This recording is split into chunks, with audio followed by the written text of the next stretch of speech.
Meus amigos, boa noite. Prazer estar aqui com vocês. Sou o professor Rodrigo Mota, professor de Direito Administrativo. Fui convocado para a nobre missão de estar aqui com os futuros policiais federais e rodoviários federais.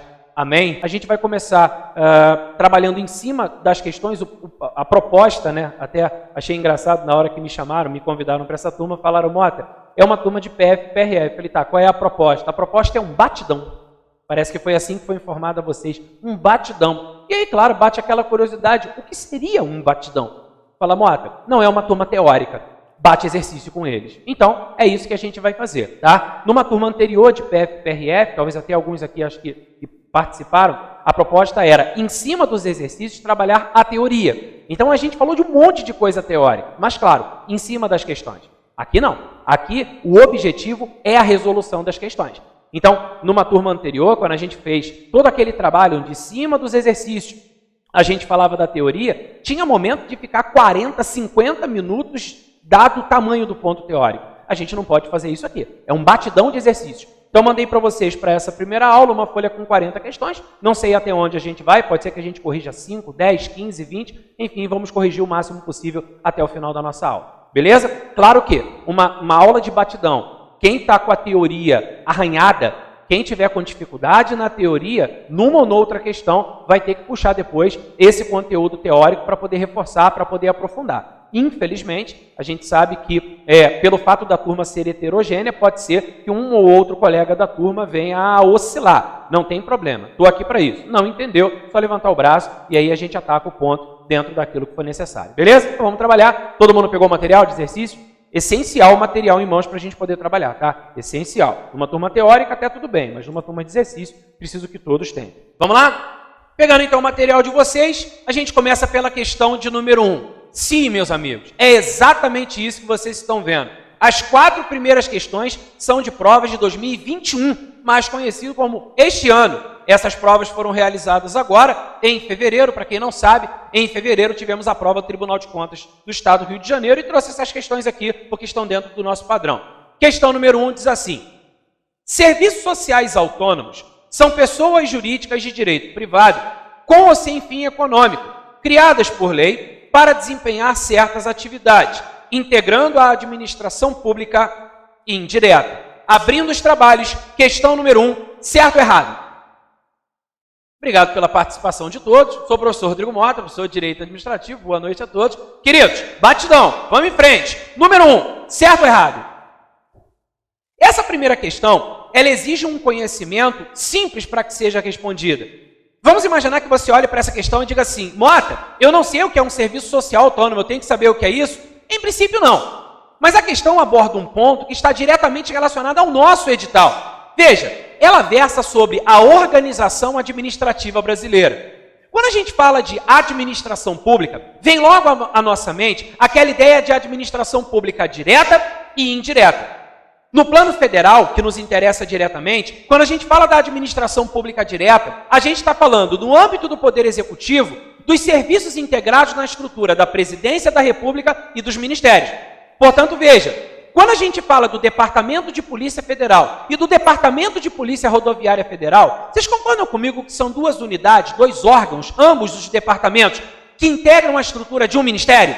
E esse ministério está ou não está no âmbito do Poder Executivo Federal, na estrutura da administração pública direta federal? Sim. Então, quando você, policial, integrar os quadros da Polícia Federal, da Polícia Rodoviária Federal, você será um servidor público integrante de um órgão da administração pública direta.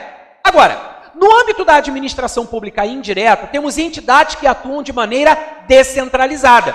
O que interessa é sabermos que existem 4 entidades que integram a administração indireta. São elas: as autarquias, as fundações públicas, as empresas públicas e as sociedades de economia mista. Autarquias são pessoas jurídicas de direito público, criadas para o desempenho de atividades típicas de Estado. As fundações públicas são pessoas jurídicas de direito público ou de direito privado, abrindo um parênteses, existem fundações públicas tanto de direito público quanto fundações públicas de direito privado, e são entidades criadas para atividades de interesse público, muitas vezes voltadas ao âmbito social. Veja, por exemplo, o IBGE, aquele que faz o censo, é uma fundação pública. A Fiocruz, que está atuando aí de forma direta na questão da vacina, é uma fundação pública. Veja a atuação na área de pesquisa em saúde pública, na área do ensino, na área da saúde, da cultura. Olha o aspecto social. Temos ainda empresas públicas e sociedades de economia mista. Tanto as empresas públicas quanto as sociedades de economia mista são pessoas jurídicas de direito privado que são criadas ou para prestar serviço público ou para o desempenho de atividade econômica. Essas são as 4 entidades integrantes da administração indireta: autarquias, fundações públicas, empresas públicas e sociedades de economia mista. Mota, mas não é isso que ele está perguntando. Mas era essa informação que você precisava saber para poder responder a questão. Volta na questão, por gentileza. Ele disse lá, caiu agora, essa questão tem 1 mês e meio. Olha o que ela disse, 2 meses. Serviços sociais autônomos são pessoas jurídicas de direito privado, com ou sem fim econômico, criadas por lei para desempenhar certas atividades. Olha o que ele diz agora depois da vírgula. Integrando a administração pública indireta. Veja, uma coisa é você ensinar direito administrativo. Outra coisa é você ensinar a fazer prova de direito administrativo. E o que interessa para a gente no dia da prova não é se você é expert ou não em direito administrativo. É se você sabe responder a questão. E a pergunta é, independentemente do que veio no início, o cara fica sofrendo. Pô, mas eu nem sei o que é esse serviço social autônomo. A pergunta que eu te faço é a seguinte. Integra a administração pública? Não. Então você já sabe o que marcar na hora da prova. Ponto. É assim que se faz uma prova. A pergunta é, serviços sociais autônomos. Sabe o que é isso aqui? O sistema S. Senai, Senac, Sebrae. Eu pergunto, eles integram a administração pública? Não. São pessoas jurídicas? Sim. De direito privado? Sim. Que não têm fins lucrativos, mas integram o chamado terceiro setor. São entidades paraestatais, assim como são as OS, organizações sociais. Mota, nunca ouvi falar disso. Já ouviu sim. Assistindo um RJTV, por exemplo, você não vê? A prefeitura fechou um contrato com a OS tal para administrar a área da saúde. Já ouviram falar disso? Essas OS também não integram a administração pública. São entidades do terceiro setor.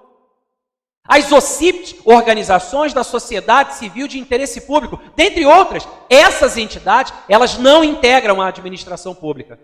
Então veja, não precisa na sua prova estar escrito terceiro setor para o cara te fazer esse tipo de pergunta.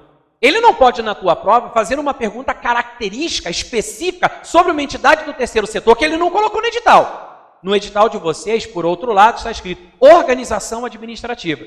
E mesmo que você não saiba o que é um serviço social autônomo, o mínimo que você tem que saber e que tem a ver com o teu edital é se integra ou não a administração pública. Já vi várias questões de direta e indireta onde ele faz esse tipo de pegadinha. Nas turmas de teoria, eu mostro isso.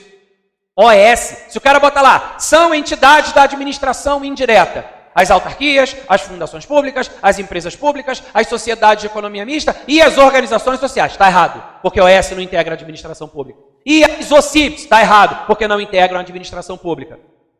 E os serviços sociais autônomos, errado, porque não integram a administração pública. O sistema S, os serviços sociais autônomos, são sim pessoas jurídicas, direito privado, são criadas para o desempenho de atividades que são importantes, principalmente na seara de categorias profissionais. Veja o Senac no comércio, o Senai na indústria, capacitação. Mas o que importa para a gente é, não integram a administração pública.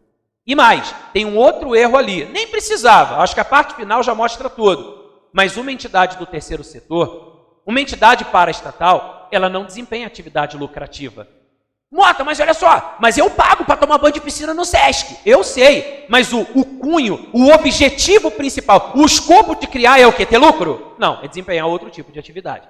Então já estava errado quando ele falou do fim econômico. Mas o que interessa para a gente não é sobre a entidade do terceiro setor. O que interessa para a gente é sobre o tópico direto e indireta, que está no edital de vocês. Então o mais importante para vocês é a parte final. Essas entidades não integram a administração pública. Portanto, se aparecer uma pegadinha dessa aqui, como há 2 meses atrás aconteceu numa prova da banca de vocês, você vai marcar que está errado. Fecharam até aqui? Então a questão número 1 está detonada, a questão número 1 está errada. Até aqui, todo mundo comigo? As entidades da indireta são autarquias, fundações públicas, empresas públicas e sociedade de economia mista. Todo mundo comigo? Dúvidas até aqui? Tranquilidade? Avança. Eu quero a 2. A 2 diz assim, também de 2021, ela diz, a representação e a reclamação administrativas, bem como o pedido de reconsideração de recursos administrativos, fala, irmão, são meios que possibilitam a administração pública exercer o controle de seus atos. Pergunto, pessoal, número 2, certo ou errado? Esse item está certo, muito bom. Essa questão aqui, ela versa sobre um tópico que é importantíssimo para a prova de vocês. É o tópico controle da administração pública. Mota, controle, positivo, controle. A primeira pergunta que eu faço é, por que para a prova você tem que saber controle? Primeiro, porque está no edital. E segundo, o que esse controle representa? Como a gente sabe, a administração pública, para praticar os seus atos, ela está sujeita ao cumprimento e atendimento de princípios, formalidades, regras, tem um monte de coisa que ela tem que cumprir. O mínimo que tem que acontecer, vocês concordam comigo? Se a administração pública, quando pratica os seus atos, tem que fazer isso, por exemplo, obedecendo princípios, precisa ou não precisa, por outro lado, haver um acompanhamento para saber se está tudo dentro dos conformes? Tem ou não tem que haver um acompanhamento, um monitoramento, uma fiscalização, uma supervisão para saber se os atos estão sendo praticados dentro do padrão? Por exemplo, da legalidade? Sim. É para isso que você estuda controle. Não é apenas uma matéria que cai em prova, é mais do que isso. Existem diversos órgãos de controle, órgãos que realizam essa fiscalização, já que isso faz parte da própria atribuição daquele órgão. Todo mundo aqui na sala já ouviu falar, por exemplo, do Tribunal de Contas. Ele tem atribuições fiscalizatórias também, obviamente, não é a única, mas principalmente a atribuição fiscalizatória, uma corte de contas. Então é óbvio que ela realiza esse tipo de trabalho, mas não apenas ela. Para quem não sabe, não apenas os órgãos de controle, o próprio cidadão, ele tem também meios de controle. Todo mundo aqui na sala já ouviu falar de consulta pública? Todo mundo aqui na sala já ouviu falar de audiência pública? São formas do particular participar. Vocês sabiam que numa audiência pública, rolando debate sobre o tema, o popular participando, pode ou não pode ser levantada ali alguma informação que mude o rumo daquela situação? Sim. Vocês lembram que recentemente estavam querendo construir um autódromo em Deodoro? Houve uma audiência pública. E teve particular participando, dando show, dando de informação, porque tinha algum tipo de atividade ligada à seara ambiental, percebeu o impacto que aquilo teria ambientalmente falando, questão de ecossistema e outras coisas com as quais eu não sou especialista, não posso me aprofundar. No fim de tudo, acabaram desistindo de fazer. Veja, não foi só órgão de controle, foi também a participação popular. Então, quando a gente fala de controle, isso é uma coisa imprescindível. Controle é o quê? É acompanhamento. Controle é monitoramento. Isso não acontece apenas de forma externa, isso também acontece de maneira interna. O controle pode ser externo quando realizado por um outro poder, um órgão estranho à administração, ou pode ser um controle interno. Todos aqui na sala já ouviram falar da autotutela administrativa. O que é autotutela? Pare e divide o termo. Autotutela. Auto significa o quê? Si mesmo, si próprio. Tutela, tutelar lembra cuidar. Cuidar de si próprio, o que significa isso? Rever os próprios atos. A administração, claro, além do controle externo, ela também realiza ou não realiza controle interno dos seus atos? Realiza. Se a administração pratica um ato e depois percebe que o ato é ilegal, ela própria tem ou não tem a prerrogativa de invalidar esse ato? Sim, a anulação pode ser feita com base na autotutela da administração, dentre outros exemplos.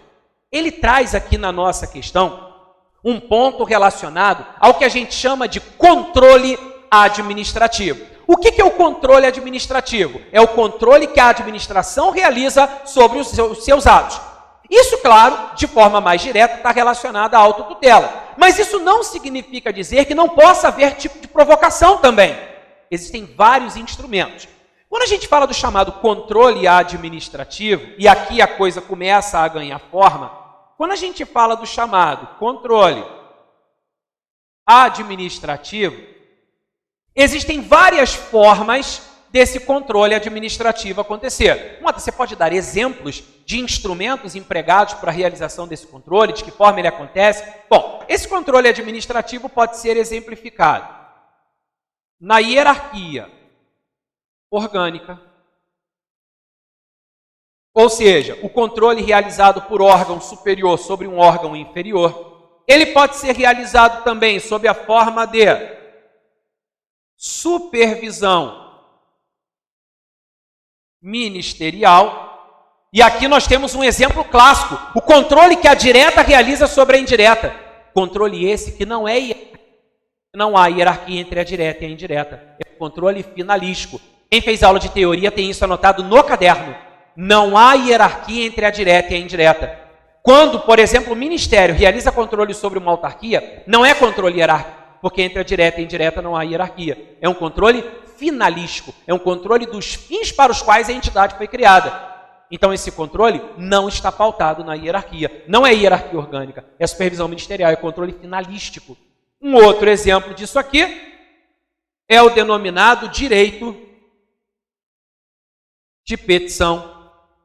Aí, Mota, posso falar uma coisa? Você não vai ficar chateado comigo? Não, diga, o que foi? É porque eu acho que isso aí não tem nada a ver com a questão. Não tem, não? Quando a gente fala do chamado direito de petição, aqui o primeiro instrumento que vem à nossa mente é esse aqui, ó, a representação. O que simboliza essa representação? Essa representação ela envolve o quê? Denúncia de irregularidade perante a administração. Se qualquer um de nós aqui detecta uma irregularidade perante a administração, tem ou não tem a prerrogativa de reclamar perante de representar perante a administração? Sim. Então, a representação simboliza o quê? Uma denúncia de irregularidade perante a administração. Mota, pode dar um exemplo? Claro que sim. Lei 8.112. Quem está fazendo prova para PF e para PRF, aprovado, será regido pelo 8.112. A Lei 8.112 é o Estatuto dos Servidores Públicos Federais, o regime jurídico dos servidores públicos civis da União, autarquias e fundações federais. Em suma, quem for PF, quem for PRF, vai ser regido pelo 8.112. Uma pergunta que faço. No artigo 116 da Lei 8.112, existe previsão sobre os chamados os deveres do servidor. Dentre os deveres, um que está escrito lá é representar contra ilegalidade, omissão ou abuso de poder. Então a minha pergunta é a seguinte: se eu, Mota, ou qualquer um de nós aqui, for vítima de um abuso de poder por uma autoridade superior, a gente tem ou não tem a prerrogativa de exercer o direito de representação e representar contra essa autoridade? Sim. Olha que interessante, direito de representação. Então, quando se fala de representação, eu estou falando de quê? De denúncia de irregularidade perante a administração. Peço a gentileza de que você não confunda a representação com a reclamação administrativa. E por que não pode confundir, Mota? Porque elas são diferentes. Elas são diferentes. A reclamação administrativa tem outra natureza. A reclamação administrativa envolve o que, Mota? Oposição expressa a atos da administração que afetem direitos ou interesses legítimos daquele que reclama. Então veja que no caso da reclamação, é uma oposição a ato da administração que afeta direito ou interesse legítimo meu, diretamente. Essa reclamação, inclusive, segundo o artigo 6º do Decreto 20.910 de 1932, se não houver outro prazo previsto em lei, o prazo para essa reclamação será de 1 ano. Não se fala em prazo aqui no caso da representação. Na definição não aparece propriamente um prazo para que seja exercido. É denúncia de irregularidade. Então veja, representação, denúncia de irregularidade perante a administração. Reclamação, oposição a ato da administração que afeta direito ou interesse legítimo daquele reclamante. Está claro até aqui? Ambos representam o quê? Uma forma de controle administrativo. Além disso, existem outros institutos, como os institutos relacionados aos denominados recursos administrativos. Aqui eu estou falando recurso administrativo no sentido lato, no sentido amplo do termo. Modalidades recursais nós temos várias. Por exemplo, existe o chamado pedido de reconsideração, existe o chamado recurso hierárquico, existe a denominada revisão administrativa e cada um deles tem uma natureza. Eu, Mota, fiz algum tipo de requerimento perante a administração. Realizei lá, estou requerendo alguma coisa. A administração nega. Incomodado com aquela negativa, encaminham a matéria à mesma autoridade que proferiu a decisão anterior. Quando você encaminha a matéria novamente à mesma autoridade que decidiu anteriormente, você está pedindo o quê? Reconsideração. Então guarda isso. O pedido de reconsideração é encaminhado à mesma autoridade que proferiu a decisão. Mota, e se o cara não reconsiderar? Tipo, ele continuou a negativa dele. Mandei de volta para o cara negou. Nesse caso, a matéria vai o quê? Subir. Será encaminhada à autoridade superior. Um detalhe. Quando você encaminha a matéria para a mesma autoridade, é pedido de reconsideração. Se você encaminhasse a matéria para a autoridade superior, seria recurso o quê? Hierárquico. Então, recurso hierárquico é para a autoridade superior. Pedido de reconsideração é para a mesma autoridade. Estão pegando os detalhes? Isso é o que na hora da prova é importante que você lembre. Claro que na teoria tem muito mais coisa. Isso aqui é papo para 1 hora de aula, pelo menos. A gente não tem esse tempo todo. Aqui é exercício. Então, até aqui está todo mundo comigo? E mais, imagina o seguinte, eu, Mota, passei por um PAD, processo administrativo disciplinar. Fui demitido. Tentei de todas as formas, me defendi. Não rolou. Mota foi demitido. Um tempo depois, descubro um fato novo. Descubro alguma prova, alguma circunstância suscetível de justificar que a penalidade aplicada foi injusta. Pergunto, posso ou não posso usar isso? Posso. Aí estudasse o nome de quê? Revisão administrativa. Revisão ocorre no caso de surgimento de fatos novos, circunstâncias suscetíveis de justificar a inadequação da penalidade aplicada. Lembro que a revisão não pode agravar a sanção. A revisão não pode piorar a situação, ok? Da revisão não cabe agravamento da sanção. É diferente do recurso. Um recurso pode piorar a situação. Uma revisão não. A revisão não pode agravar. Mota, você está falando disso tudo por quê? Volta na questão que você vai entender. Na questão de número 2, ele diz assim: a representação e a reclamação administrativas, bem como o pedido de reconsideração de recursos administrativos, são meios que possibilitam à administração pública exercer o controle de seus atos. Pergunto, são ou não são? São instrumentos pelos quais é realizado o controle o quê? Administrativo. Todo mundo até aqui? Se ele estivesse falando de controle judicial, era outra história. Quando a gente fala de controle judicial, eu estou falando de quê? Mandado de segurança, mandado de injunção, habeas corpus, habeas data e por aí vai. Aqui eu estou falando de controle administrativo. Até aqui todo mundo comigo? Então essa questão de número 2, mais uma questão de prova de 2021, é essa resposta, esse item está certo. Todo mundo comigo? Legal? Dúvidas, pessoal? Nada? Avançamos então. Eu quero a 3. A 3 diz o seguinte: ato administrativo discricionário publicado pelo Poder Executivo de um Estado poderá ser objeto de ação judicial, sendo vedado ao Poder Judiciário apreciar os motivos da elaboração desse ato. Pergunto, policiada, questão número 3, em prova, certo ou errado? Se eu precisasse aprovar uma lei ordinária nesse momento, eu teria que adiar a sessão por falta de quórum, não tenho a metade mais um dos presentes se manifestando, ou seja, a lei ordinária não seria aprovada. Vou perguntar de novo, só um detalhe. Não é porque a câmera está ligada que eu tenho que ficar com vergonha, não. Errar aqui não é problema. Eu vou ficar mais preocupado se errar na prova. Então aqui fique à vontade. E outra, se você não responder errado na minha frente, eu não vou saber como te ajudar. Porque se você responder errado, eu vou perceber que aquilo para você é uma dificuldade. Vamos corrigir agora para na prova não acontecer de novo. Portanto, não fique com vergonha. Bota, eu estou com vergonha do colega do meu lado. Não fique. Não fique. No curso de formação, ele não vai ficar com vergonha de fazer o curso do teu lado. Por que tu vai ficar com vergonha de errar aqui? Não fique com vergonha. Pergunto. Número 3. Certo ou errado? O discurso teve efeito, rapaz. Todo mundo respondeu. Eu pensando, falei, pô, vou perguntar, mas todo mundo continuar sem responder, todo mundo com vergonha. Vamos de novo, hein? Eu perguntei, a turma disse cerrado. Cerrado não vale. Cerrado anula a questão. Temos duas respostas. Vamos de novo. Número 3. A uma. Certo ou errado? Cerrado de novo. Pelo visto, a turma está cerrada no meio. Questão chatinha, né? Vamos voltar nela?